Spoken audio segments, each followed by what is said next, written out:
Hello， 各位朋友，大家好，我是美国家庭临床心理师 Caitlin， 欢迎来到我的频道。因为太久没有拍影片了，所以决定今天穿一下小礼服，配合一下最近流行的芭比风。没有了，开玩笑的，纯粹就是因为太无聊了，让我无聊一下。OK， 回归主题，我们今天要跟大家讨论一下，就是最常听到的一个问题：自恋型人格跟边缘型人格的差别在哪里？还有它们相似处在哪？我们一起来看看吧。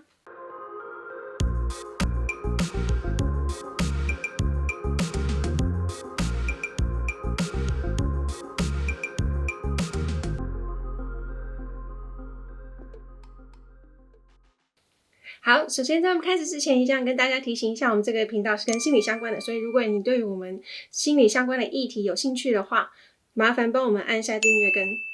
小铃铛，这样子未来我们一有新的影片的时候，你就可以收到通知咯。很多人都会私讯问我说，就是有关于自恋型人格，还有我们之前讨论非常多的边缘型人格，他们相似或者是相异处到底在哪里？我跟大家做了一些笔记，跟大家报告一下。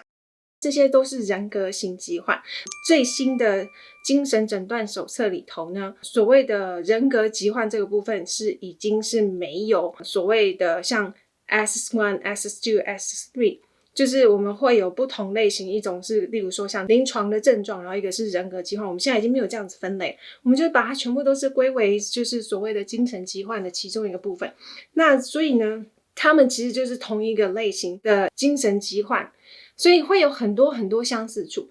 在边缘型跟自恋型人格当中呢，他们类似的地方，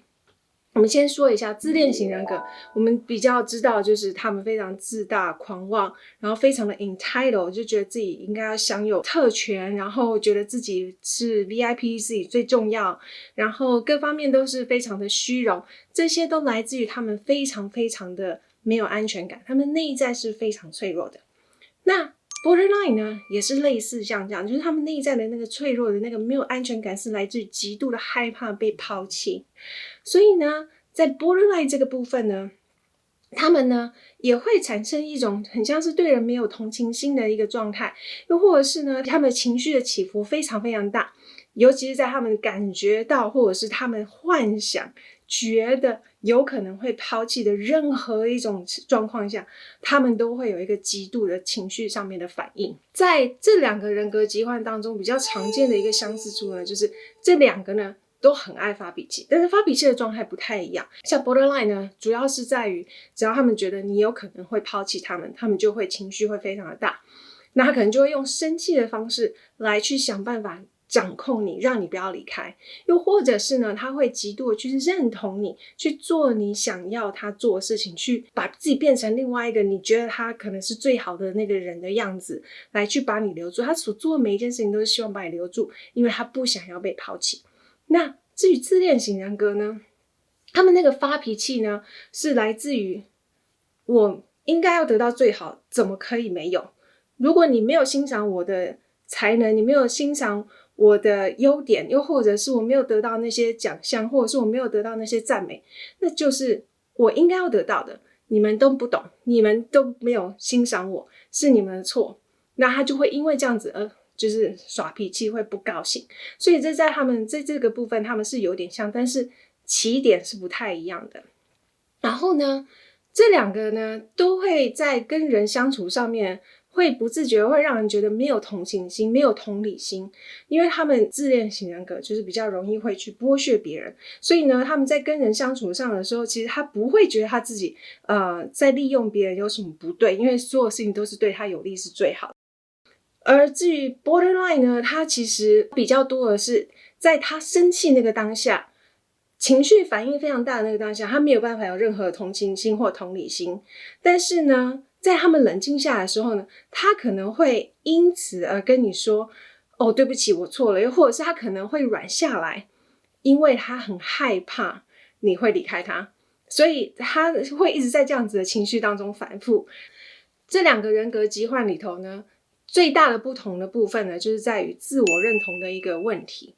在 Borderline Personality 里头呢，他们很容易会因为你希望他成为什么样子而改变自己的样子，改变自己的性格，改变自己的头发的颜色，改变自己的装扮，把自己变成他觉得可以保留住你的那个样子。他们很容易去改变自己的自我认同。但是自恋型人格不太会有这样子的一个问题，他们比较多的是我就是最好的，所以他不会去有这么多的一个改变。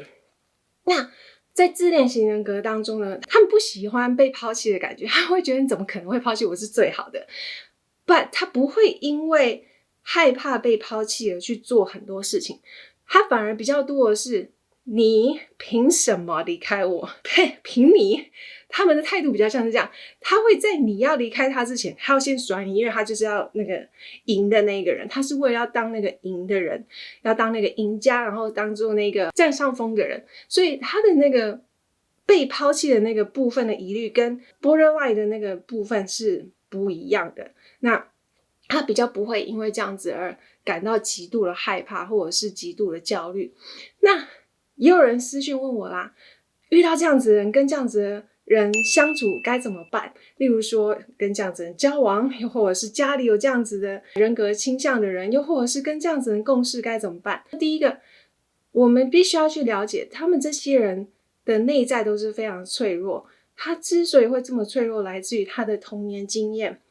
在很多临床研究上面都已经发现，都是来自于童年经验，有非常多的 powerless 的一个经验，例如说不断更换照顾者，又或者是他只能够依靠自己，没有人去照顾他，所以他必须要依靠自己，所以必须要把自己变得很强大，慢慢变成比较多是一个自恋的一个状态。所以都是因为很多童年的创伤，导致于他们必须要用这样子的一个人格的倾向来去因应，这是一个 survival skill。所以呢，去看见他背后那个脆弱的地方，去看见他必须要用这样子的方式来跟我互动，才能够让他觉得他自己是有权利的，才会让他觉得他自己是有 power 的那个人。而去看到那个部分的时候，我就比较不会因此而受伤。那如果是一般人的话呢，因为你不是 therapist， 不是 psychologist， 那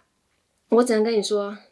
第一，先降低自己对这个人的期待，也就是说，你不要期待说你去跟他说了几次，或是你去跟他反映过几次，这个人就会改变，不太可能。原则上 personality disorder 的改变呢，通常要在他们很有动机去做心理治疗，可能要至少2年的时间，他们的那个行为才会开始慢慢的有所转变，因为他内在会开始发展出一个比较安全的一个状态，但是它需要很长的时间。所以呢，如果你跟这样子的人共事，或者是身边有这样子的人的话呢，第一，先降低自己的期待；